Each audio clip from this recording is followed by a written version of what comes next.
semester. Your So third semester? third semester, I'm Yeah, ready your one sophomore. fourth, one fourth of the total course, which is 4 years. I already completed 1 year, so 3 more years to go. That's great, teacher. Great, perfect. So you had a chat with friends, or they were family from Canada? Who was that? Hmm. No, well, my uncle in Vallarta works in in a hotel called Maribel, Oh, and okay. he sells like time, how to say, time sharing, that they Yeah, sell yeah, like exactly. packages and to be like, um how can I say it, part of the hotel, that you can use different nights and different seasons of the year, and you can go to the hotel, and well, the people who normally buy that type of packages are people from United States or Canada, mainly those countries. I realized that in Vallarta there are a lot of Canadian people, and well, Hmm. the people that I met there were clients of my uncle. And one day I went to a park. It's called Canopy River, and in that park there are like zip lines and like different extreme activities. And then Okay. I was the only Mexican in that tour. So the rest of Really? the people were Oh, from, yeah, we're from Canada, United States, and obviously I need to chat with them because if not, I will feel a little bit weird. And what's good, teacher? I realized that I could have good conversations with them.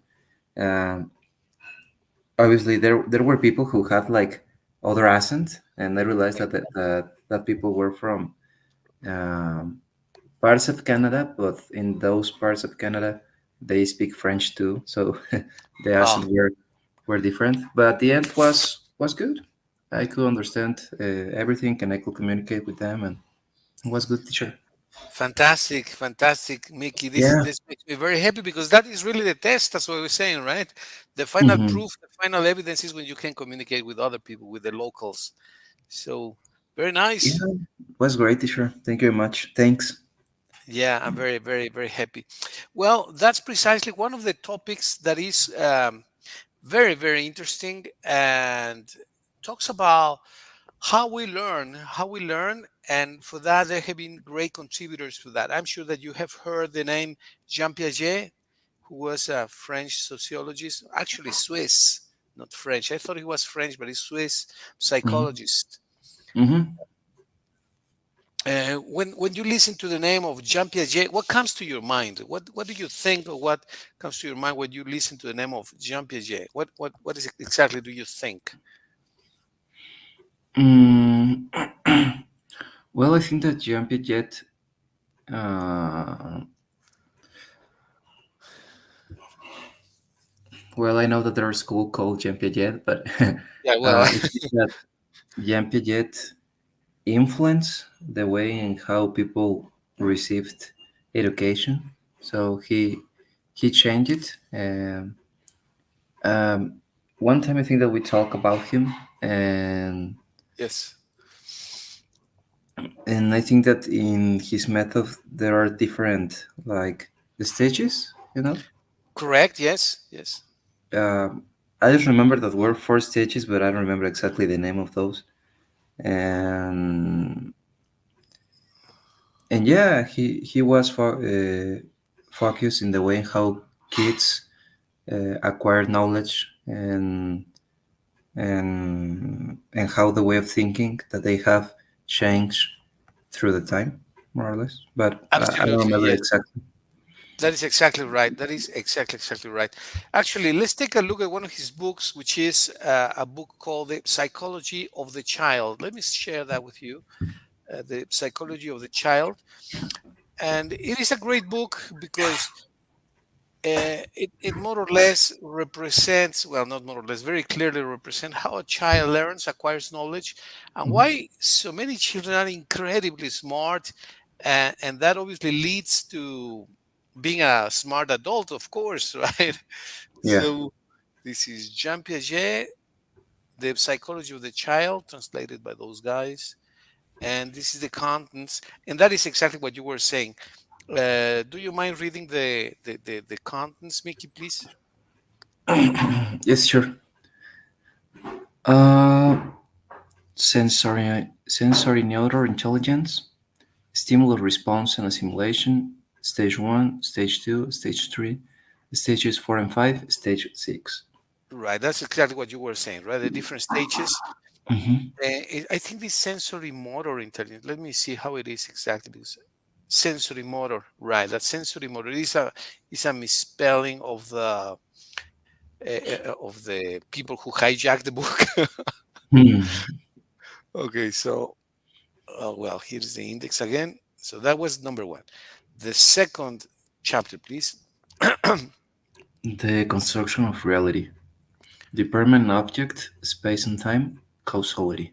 Causality. That's a great learning because when you were a kid, you try to grab an object that is hot and you say, oh, it's very hot, and you burn your hand, right? So you Mm-hmm. understand that the hot object leads to burning your hand, right? Mm-hmm. Or if you cry like start grieving and then mom comes and my baby, what happens? And so you know that crying attracts moms, right? So Mm-hmm. you learn the principle of causality. This is the consequence of that, or that is the cause of this, right? Yeah. Okay, the next one, please. The cognitive aspect of sensory motor reactions. Right, which is also related to a very interesting topic. Let me see if it shows more. No, it doesn't. It doesn't show more. Um, okay, well, it talks about reversibility of events, but we'll talk about that in a moment. And then let me go back here. The back again. I'm sorry. Oops, this is becoming very slow. Okay, here.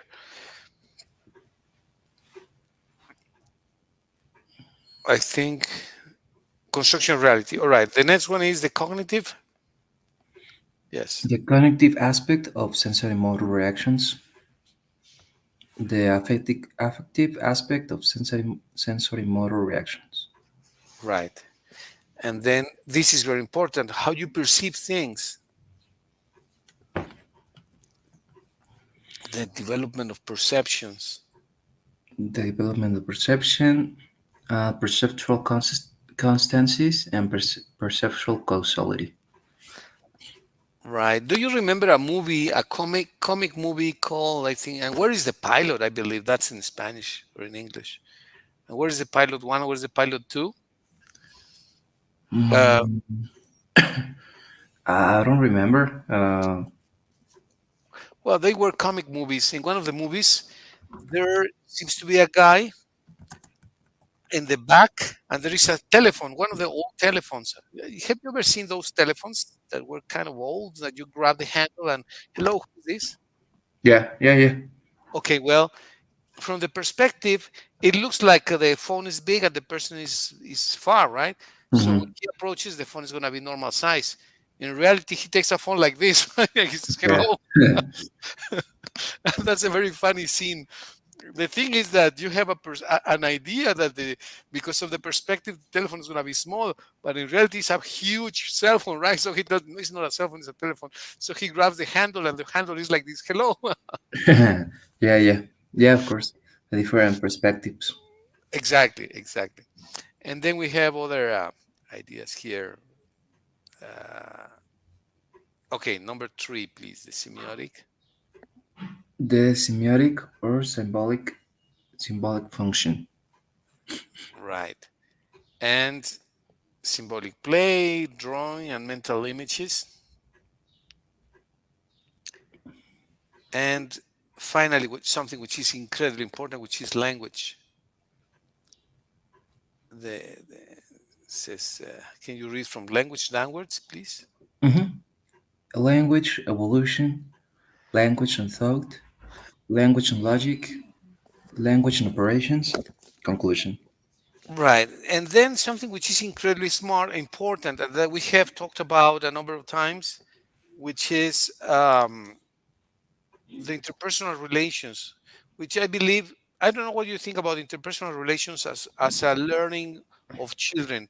What do you think about that? How important is that? Interpersonal relations. Well, I consider that it is so important because at the end we are uh, social beings and we need to learn how to have good relationships with others because at the end uh, we are not the only person in the world, so we need to chat with other people, we need to live with other people, and I think that there are certain things that we learn just having those interpersonal relations. Exactly. Like, for example, the principle of property. This is mine. Um, and when do we learn that, Mickey? In what stage of our lives do we learn to protect our territory? This is my space, and this is my property. When do we learn that? Mm, well, I think that uh,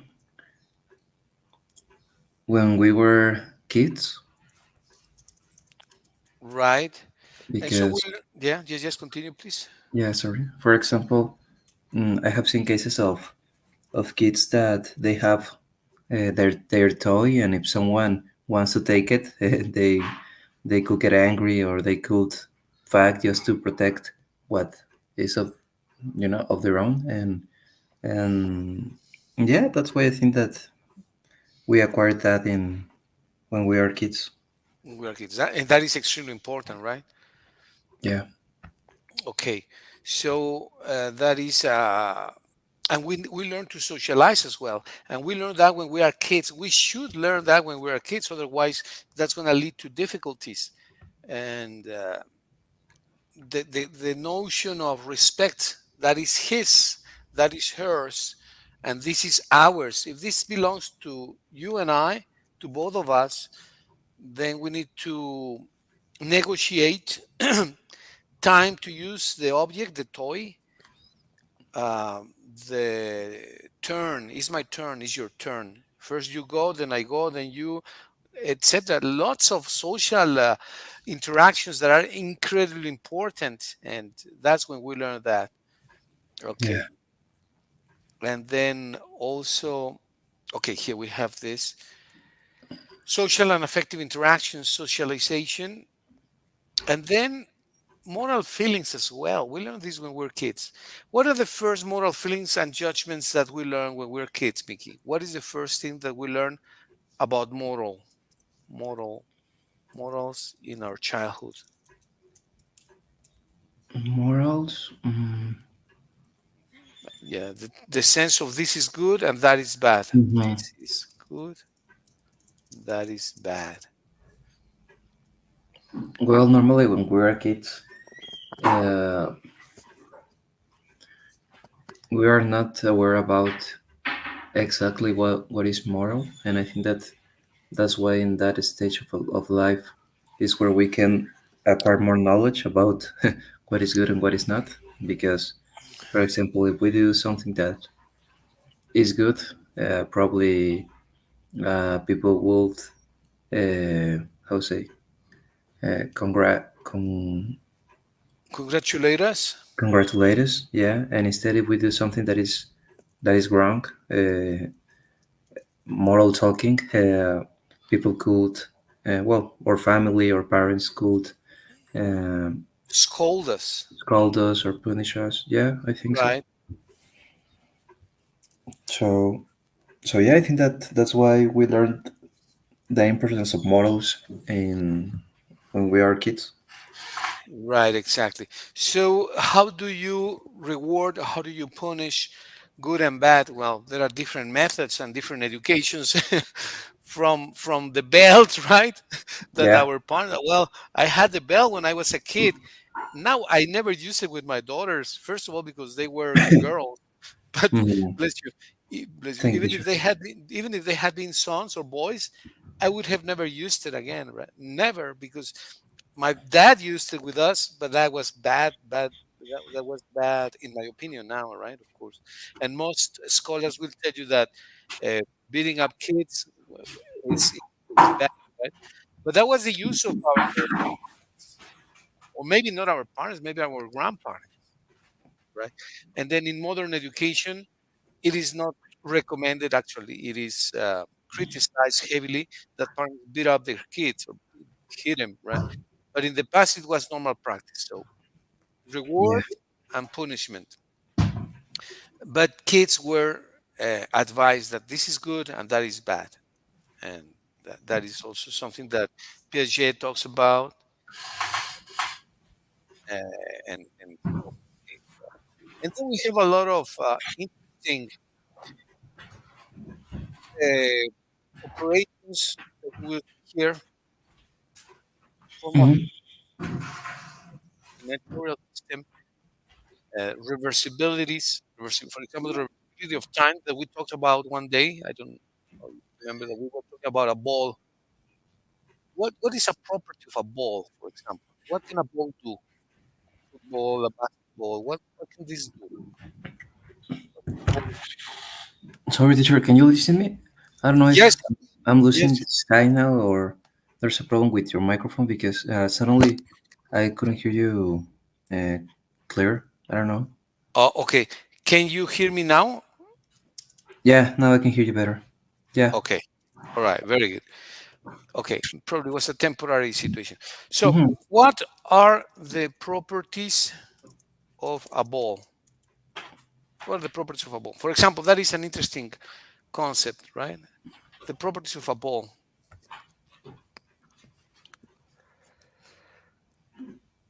The properties of what, teacher?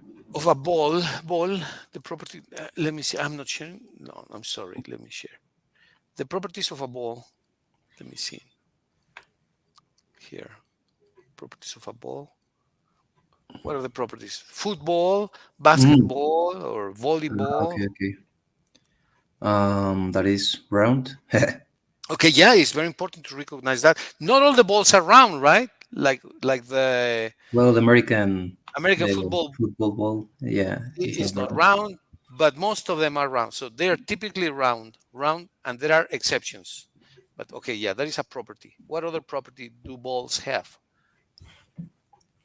Mm, normally, balls can, um, Bounce. yeah, bounce. Yeah, that is very important, right? And they bounce forth and bounce back, right? Yeah. Well, that is something forth and back. If you are watching a movie, Mickey, Hmm. and the movie shows a ball bouncing forth and bouncing back, how do you know which is the present and which is the past? So let's say that the ball is bouncing in this direction first, Hmm. and then that's the first thing you do, right? And the Hmm. second time, the ball bounces back. Yeah. You watch the ball bouncing back. How do you know which is the original state and the end state of the ball? In other words, how do you know which is the present and which is the past?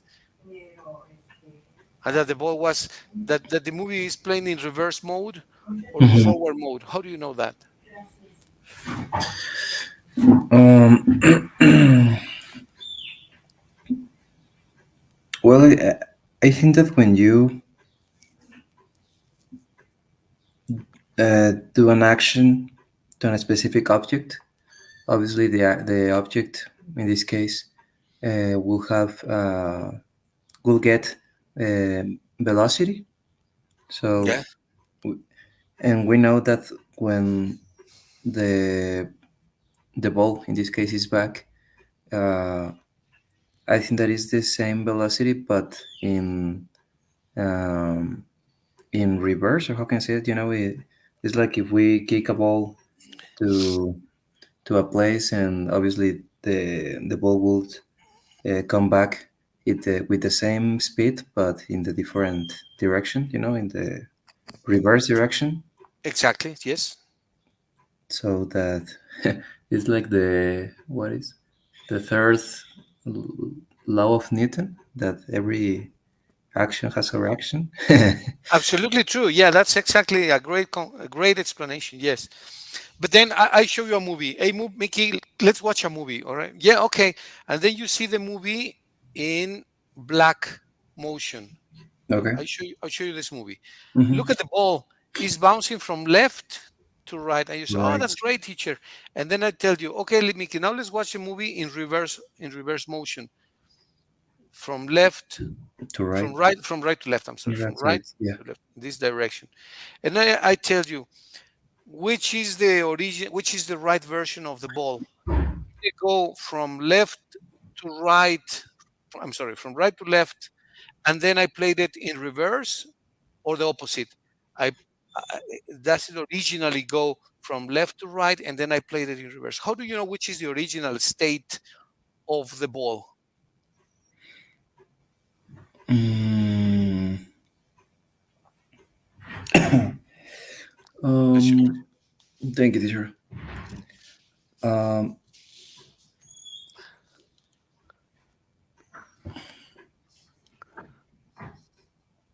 I don't know if both, in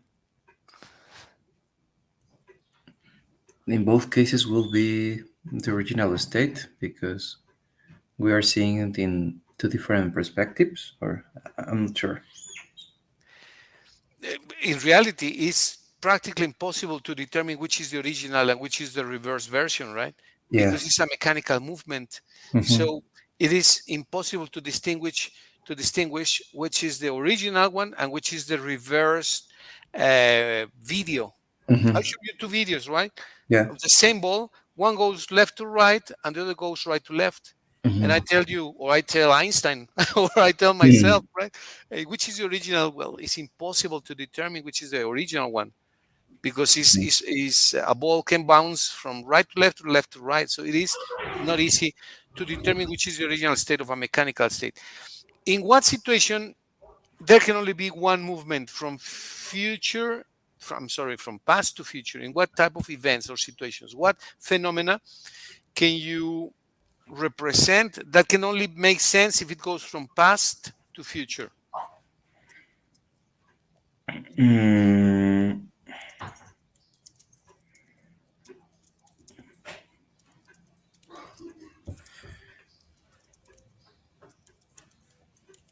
could be the time.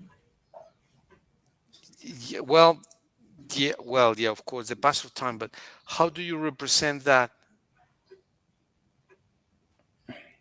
Okay, for example, if I show you this, Mm-hmm. if I show you the ball, you will say it only makes sense if it goes from. It makes sense if it goes. If this is the present, I'm sorry, present, and this is the future in yellow. I'm sorry, in orange. Mm-hmm.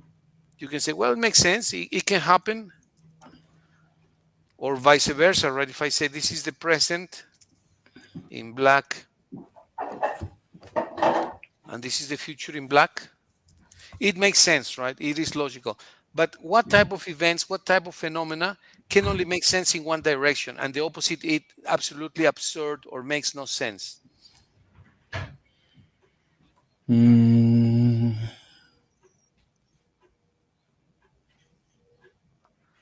I'll give you a hint.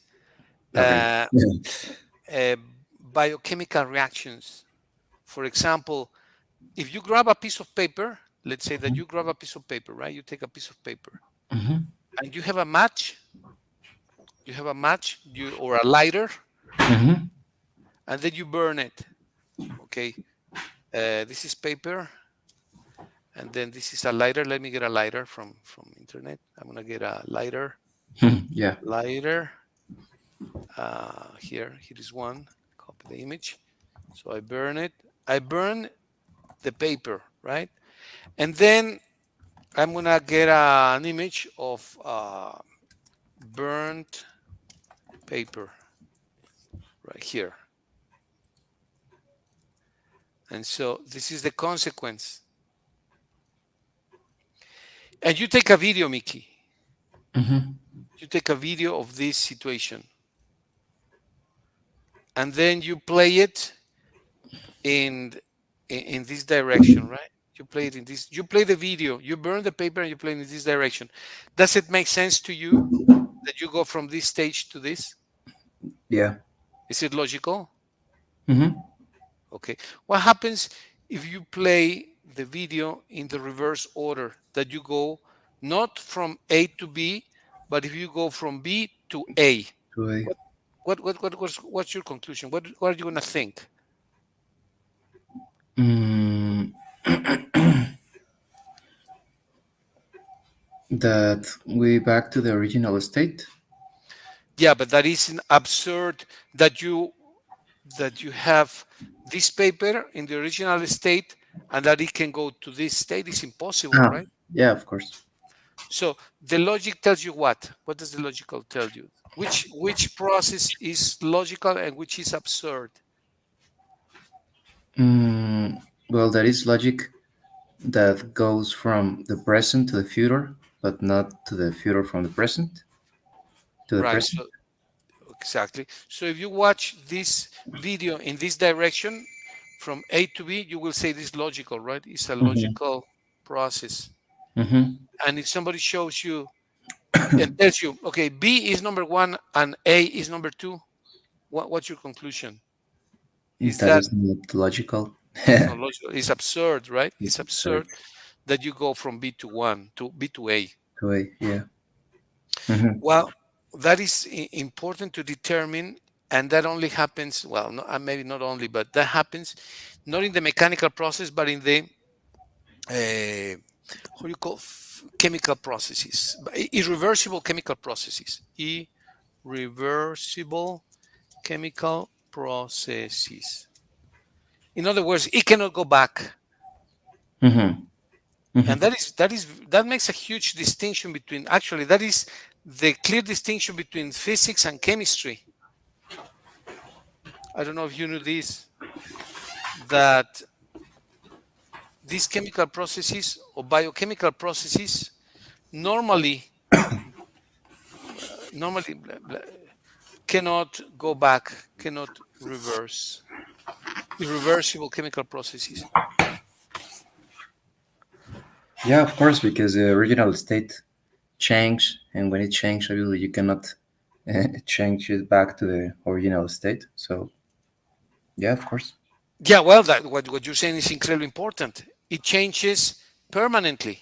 Mm-hmm. And whereas what happened in the first example? What happened in the first example?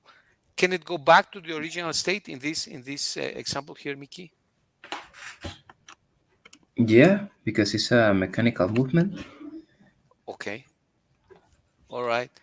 Yeah, exactly. So please tell me uh, what type of capacity or what type of analysis or what type of brain property is this of distinguishing the difference between this type of situation and this type of situation. Let's call them situations A and B, or situations one and two.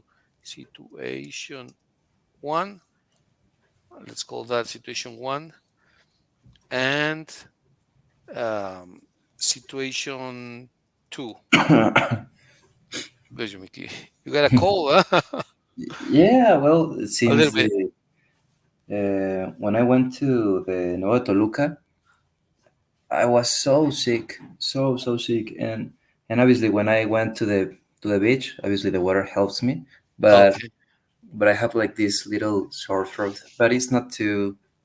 Uh, too severe. yeah, exactly. Okay, well, nice, nice. So, what type of brain function is that allows you to distinguish that situation one can be reversed? You can go from left to right or right to left, and you cannot distinguish which is the original tense, present, or future. And in the second case, it is only possible in one direction, from A to B. B to A is absurd, A to B is logical. What type of brain process uh, or what is the name of that process that allows you to distinguish the different type of situations, situation one and two, Mickey? Mm, I'm not sure, but I would say that is the logic. Is a logical thinking, right? Logical Yeah, thought. logical thinking. Yeah. Okay. Very true. Very good. Excellent. And so, which are the properties of logical thinking according to not Piaget, according to any psychologist? Which are the properties of logical thinking? Mm, well, I think that the logical thinking must have, how to say, coherence. Coherence. Okay. Must be okay. Let me write that down because that is very important. Give me a second, please. Uh, Coherence. Okay. So, logical thinking must have coherence. That is a property of logical thinking. All right. So, Hmm. logical thinking must have coherence. What else? Mm, with the evidence that we have, we can do an evaluation. We can determine Evaluation. what is correct or not. Okay, what is correct or not? What is correct or not? All right, coherence. What is correct or not? What else can you do with that? Mm, Actually, wait a second, please. What is coherence in your own words? coherence. Yes. What is? I understand you understand what that is, but how would you explain it? To, Well, that the ideas or the situations must have like could be like a sequence, must have a sequence and and maybe a consistency. yeah, They are consistent, right? If you throw a ball to the wall, what's going to happen, Mickey? You the take a ball and you throw it to the wall. What's mhm, going to happen with the ball? Is it going to stay there or it's going to bounce back? bounce back. Bounce back, exactly, exactly. And that's going to happen only one time or consistently all the time. Is consistently all the time. Right. What's going to happen if you take a ball of Play-Doh, which is plastilina, right? Play-Doh, Hmm. and then you throw it to the wall and it doesn't bounce back? What do you think? Well, that's weird. That's strange, right? Yeah, but it's because the material is different, and probably when you uh, launch the ball plated to the wall, could be, let's say, a stick to the wall, or could be just uh, uh, hit the wall and just stay there. I don't Stay know. there and it gets stuck, right? Yeah, it gets stuck. Hmm. It doesn't come back, and then you get thoughtful. You think, "Wow, what happened? There must be something different." And that's another way of learning, right? About the properties of materials. Yeah. It never came back, right? So Hmm. that's a funny and interesting way of learning how things work because of the exceptions to the rule, right? Hmm. Okay, well, Yeah, of th- course. very good, Mickey. Thanks a lot. So, what else does logical thinking have or must have? Coherence, evaluation, what is correct or not? What else? Mm, could be solving problems. Solving problems. Probably I'm Okay. relating a little bit to the, to the mathematical problems and all stuff, where you use the logical thinking to solve them. Yeah, yeah, exactly. Although math and science in general is very simple. For what reason? Math problems Mm, are very easy to solve for one simple reason. What is that reason? well, I think that with maths, how can I say, is what it is. So you have only one answer, one correct answer. So um, and the mathematical math are perfect.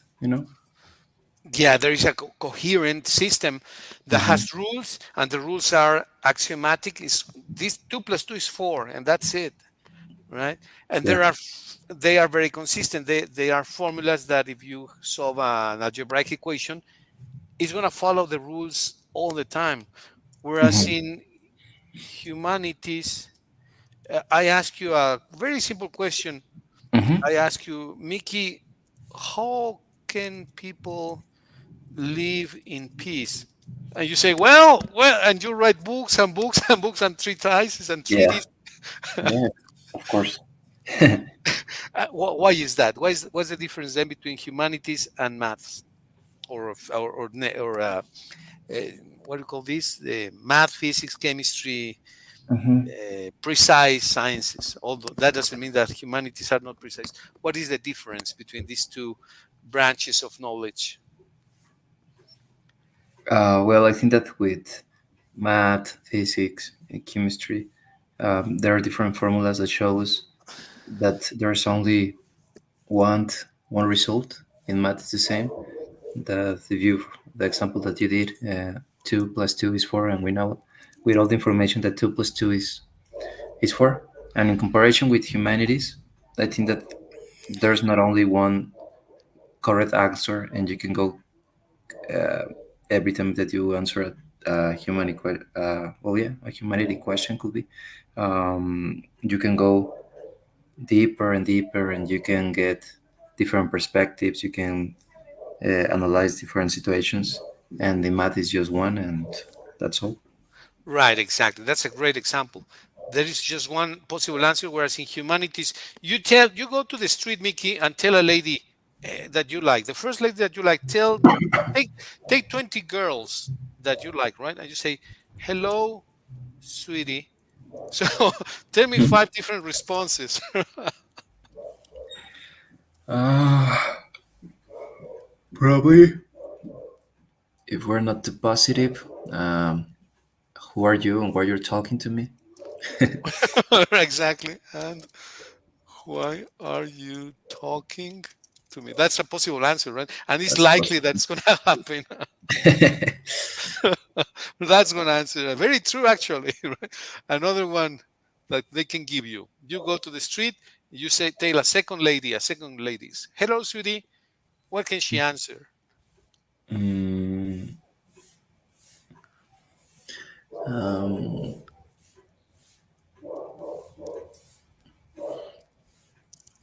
why are you telling me, sweetie, if I don't know you?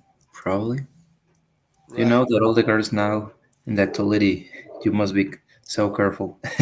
Yeah, yeah, exactly. If I don't know you, and that is if you're in the city, right? If you're in the beach, probably they will say answer. They will answer you back the same with the same word, right? Yeah. What can they tell you? Mm. Hi, sweetie. Hi, sure. They can tell you the same, right? Exactly. Like if Yeah. that, what's the problem with saying that, right? Hmm. Hi, sweetie. So it depends on the context as well. Yeah, exactly. Yeah. Let's say a neutral answer. Mm.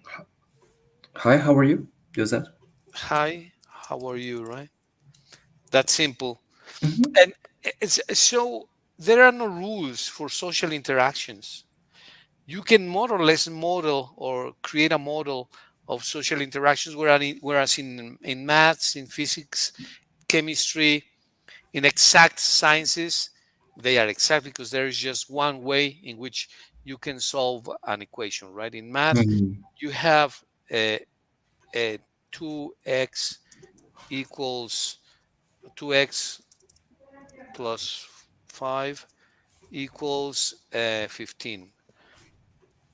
Einstein and you will answer this exactly the same, right? You know that you subtract 5 from both sides, you will have 2x plus 5 minus 5 equals 15 minus 5. You subtract 5 from both sides. What do you Hmm. get on the left side of the equal sign?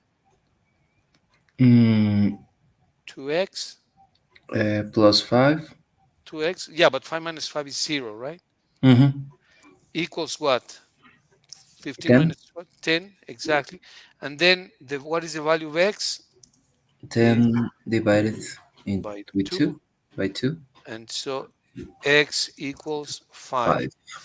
In Mexico and in China, in Jupiter, everywhere, right? So Mm-hmm. there can just be one answer. Well, that's because why? Why does this happen in math and it doesn't happen in humanities, in human sciences? Mickey, please.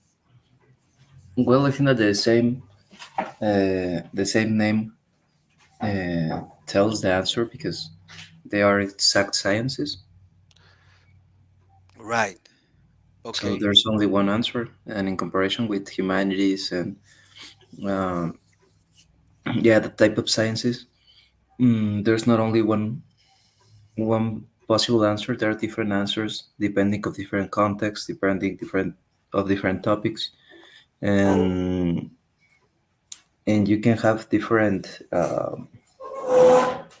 perspectives depending of where are you studying or where are you taking the information.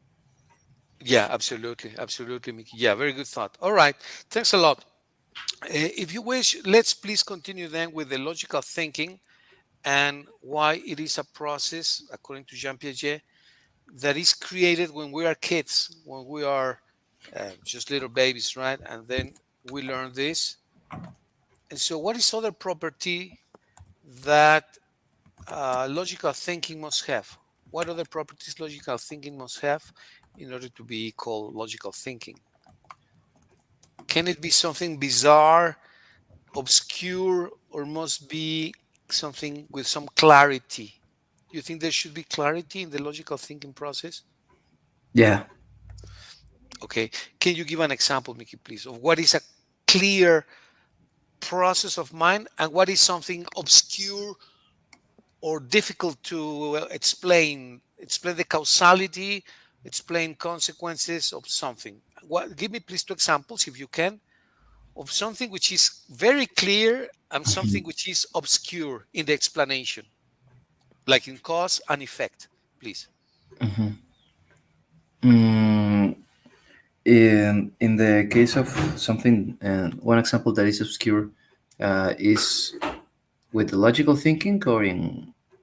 Yeah, yeah, yeah. With logical thinking, something which is not clear, that Mhm. that I give you an explanation and say, well, yeah, but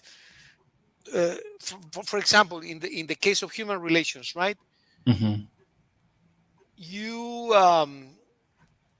for example, nowadays Mhm. everyone makes a posting in Facebook. You make posts in Facebook, right? Yeah.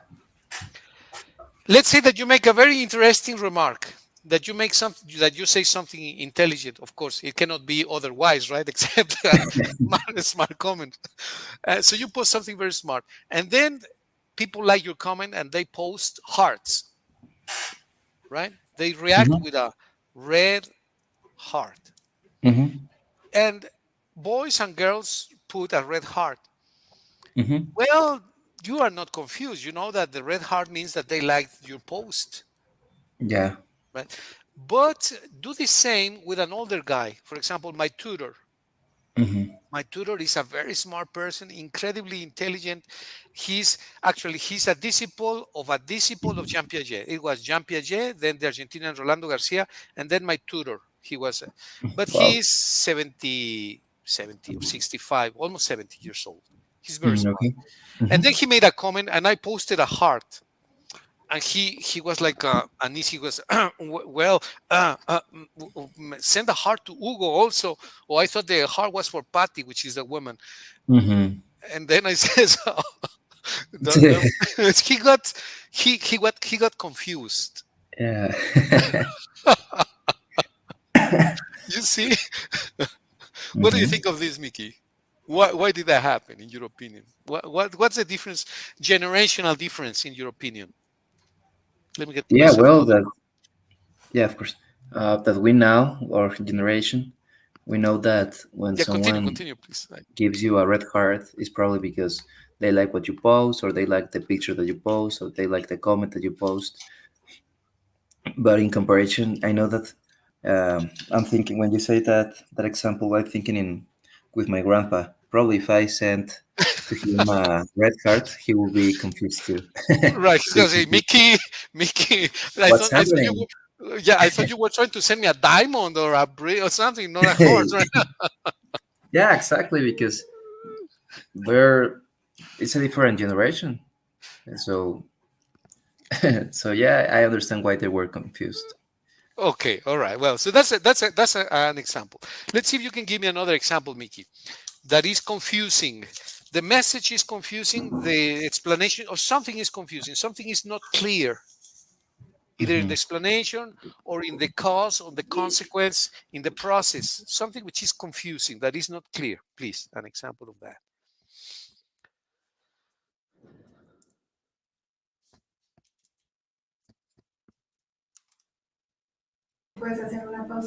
Teacher, sorry, my dad is calling. Can you wait me just 2 minutes? Absolutely. Yeah, yeah. Take your time. Take your time. Thank you, teacher.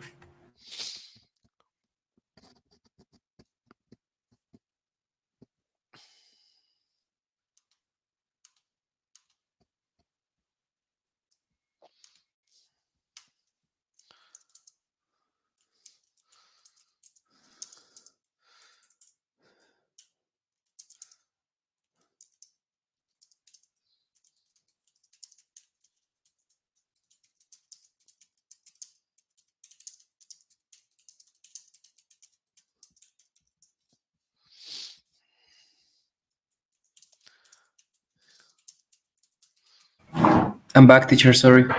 Great. No, don't worry. Don't worry. So Yeah, well, probably.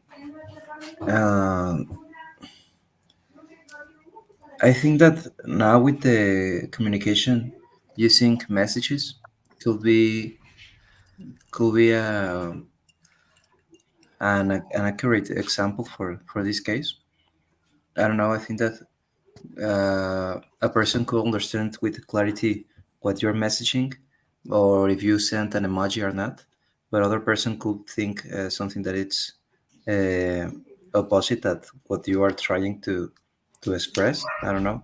Um, I noticed that, for example, when with my with my parents and my generation, when someone sends you just a like, it's like if it's just yeah, it's okay, okay, yeah, continue. And I noticed that with my parents, it's like yeah, great, it's great what you're saying, and it's funny because for them probably there's clear that thumbs up is great, perfect, but for me in my generation, is like oh, you don't care what I'm saying, you know. okay, it's just a normal response, right? Where in the case of our parents, is it possible because they are more sensible emotionally to your behavior in general, or what do you think? What can the reason be? I don't know. Probably yeah. Is that because I have seen cases where someone just send you a thumbs up and it's like, yeah, okay, well, continue. And and in the case with my parents, with people who is um older than me, they see it like something great, that's perfect, or it's okay. So it's funny because same message could have uh, different causing Effects? effects, yeah, Okay. depending of the context or in this case the generations too. But yeah, it's interesting. Yeah, that's very true. Okay, great example. Great example, Mickey. Thank you very much. Now, can you please provide an example in which there is clarity in the process and the conclusion? Um, there is clarity. Like if you are a detective Hmm. and then you analyze the scene of the Hmm. crime, right? And Hmm. you come up with a clear, how do you say, definite conclusion. Any example, please, Mickey, please? Mm, well, could be. Let's imagine a scene where there's a robbery. Um, and the window is broken by a stone or by a rock. So Okay. we can determine that the people who entered to the house broke the window with a stone with a rock. But obviously, we don't know if that was the only thing that he used for a broken dad. Probably, I don't know. Uh, I don't know. There are different items that you can use to broke a window. Could be a ball. Could be different things, and probably if you see the stone inside the house, obviously you can more or less determine that the window was broken by the by the rock. But at the end, um, It's just a hypothesis. it's just a hypothesis. Yeah, because there could be different ways to do it. Yeah. But the most logical thing, the most logical thought is that It's really maybe through the Yeah. through because of the stone that the thieves broke into the house, right? Mm-hmm. Well, that has a huge relevance, Mickey, in legal cases, Mm-hmm. that you don't have a conclusive evidence, but you have a very likely explanation. You say, Mm-hmm. well, we are not absolutely sure that this is what happens, but it's more or less convincing. Is convincing beyond doubt, beyond doubt, and that is very important because you can send a person to prison um, unfairly, or you can liberate a person also unfairly, right? So in legal cases, this is incredibly important. And for example, in the application of law, Mm-hmm. it's crucial that you reach the right conclusions, and that the logical thinking is uncontestable, cannot be contested, right? So the conclusion must be uncontested. Mm-hmm. What do you think of this argument? Well, yeah, of course. If we are, for example, the case that we said, if we are talking about legal issues, and if we are probably how to say guilting someone that we are not sure if that person was or not, uh, well, you can change his or her life just because you are thinking that the guilty person was one of them. So uh, it is so important to use the logical thinking, but I think that if we have different resources to use to determine or the perspective that we have, well, I think that it's important to use them too. Try to use the most quantity of resources possible. Yeah, absolutely, absolutely. Do you remember the O.J. Simpson case? Remember O.J. Simpson? Have you ever?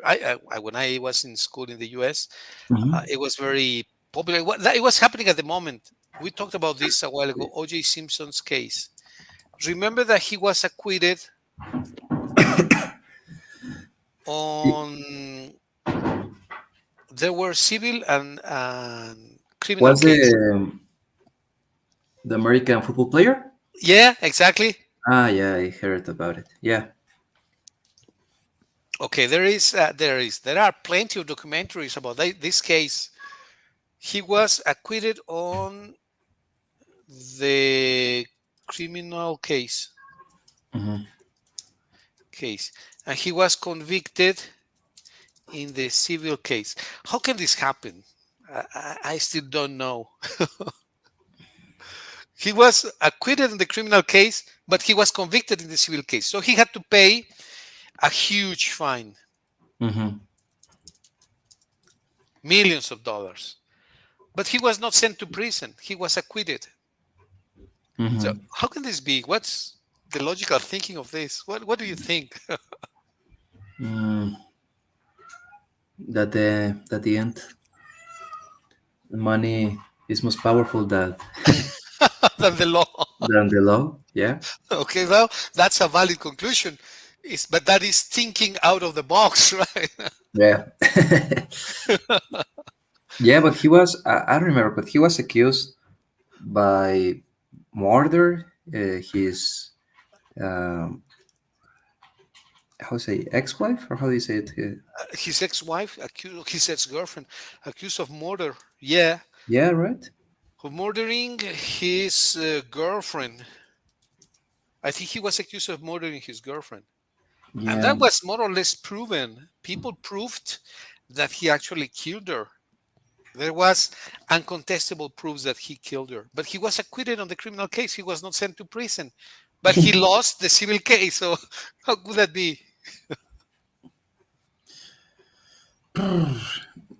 Well, I think that he lost the civil case because uh, the civil case was made by the familiars of the girl, right? And I think that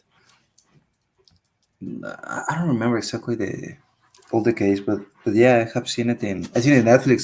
There's a documentary about this topic Oh, really? in Netflix. Yeah, I think so. But Okay. I don't see. I don't remember if I see it complete or not. Probably not. Okay. But yeah. Okay. And so, yeah, he was acquitted in one case and was convicted in another case. In the civil case, Hmm. he was convicted.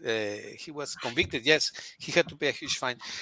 How can that be? Well, there seems to be no logic other than, as you said, thinking out of the box, because that's also a great property, right? Finding answers where others would normally not find them. Um, what is this property? Why some people have this ability of finding explanations very far, very distant from the logical explanation, but that eventually makes total sense? You say, "Oh man, how could Mickey find this answer? At the beginning, it made no sense, but at the end, it was the right answer." How can that happen, Mickey? Why and why? Well, I think that that happened more to the people who just use one way of thinking. In this case, logical.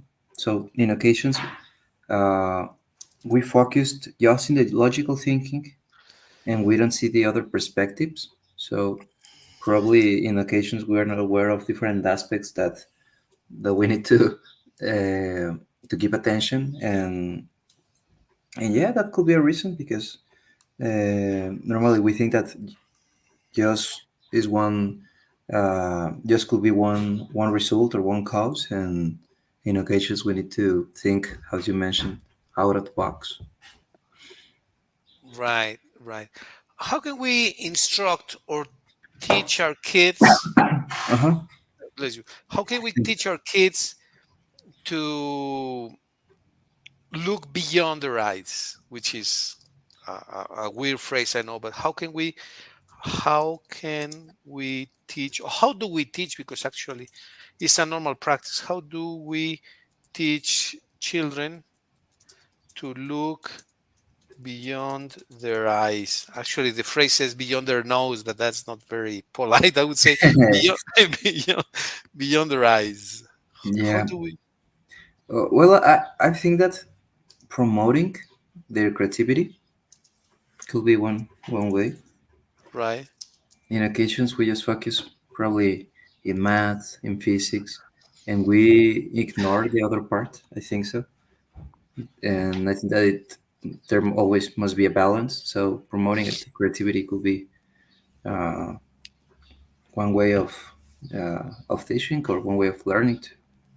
Yeah, very, very good example. Remember that you were a kid and it was your birthday or there was a party. There Hmm. was always a magician who appeared and made magic tricks. Yeah, of course. Weren't they amazing? Yeah, amazing. Yeah. Uh, what did you think as a kid? Well, obviously, when you are when you're a kid, uh, it is easier to believe in that type of magic or in that type of events because you are in a way, mm, how can I say it,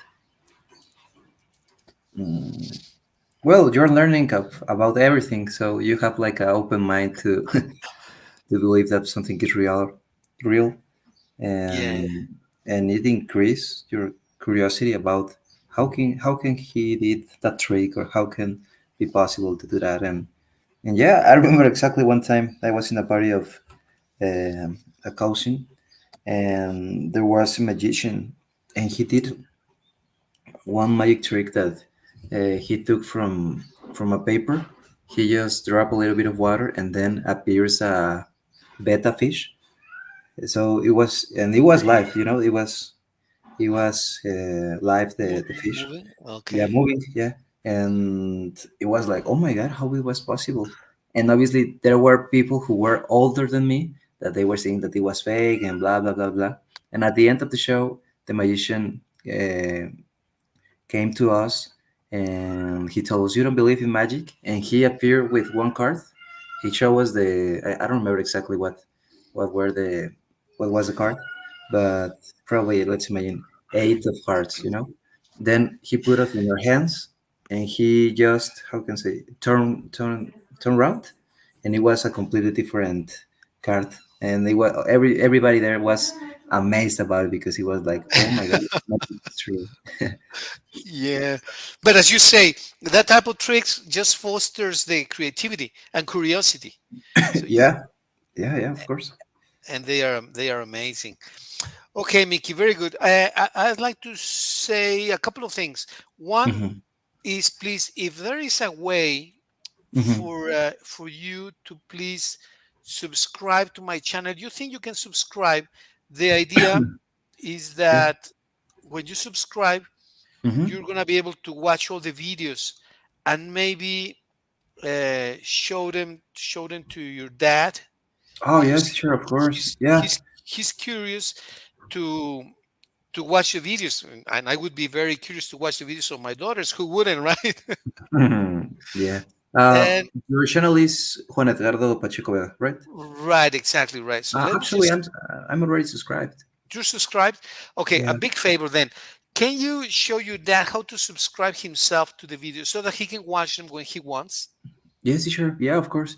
Yeah, and actually, I talked with him because Oh, he okay, told me nice. that he hadn't seen the videos, and I was like, Yeah, yeah. yeah. Obviously, when I was in the beach, we didn't have class, but I told to the teacher that we can recover the class when I come back. And yeah, teacher, but of course, I can show him the videos and everything's correct. I don't know, to be honest, how many pending classes we have because obviously we don't have class the last week, but um, I don't know. We can recover. I don't know. We need to count how many classes are pending, but we can Yeah, do it one extra class per week. Probably we yeah, can recover yeah, in exactly. 2 or 3 Yeah, that's gonna weeks. take us a little while to recover them all, but yeah, that we can do that. Absolutely, absolutely, Mickey. Yeah, let's do that. Perfect, Actually, sure. today is. If you do me a big favor, if you have the idea, tell me how many classes we need to recover, and then we make a schedule to recover them. Yeah, What do you yeah. think? Let me count it the class that we have pending, and we can schedule the rest of the classes. Yes, Okay, sure. Mickey. Well, enjoy your weekend. Most likely see you on Monday, right? Yes, sure. Yeah. Thank you very much, and thank you for your time. And one of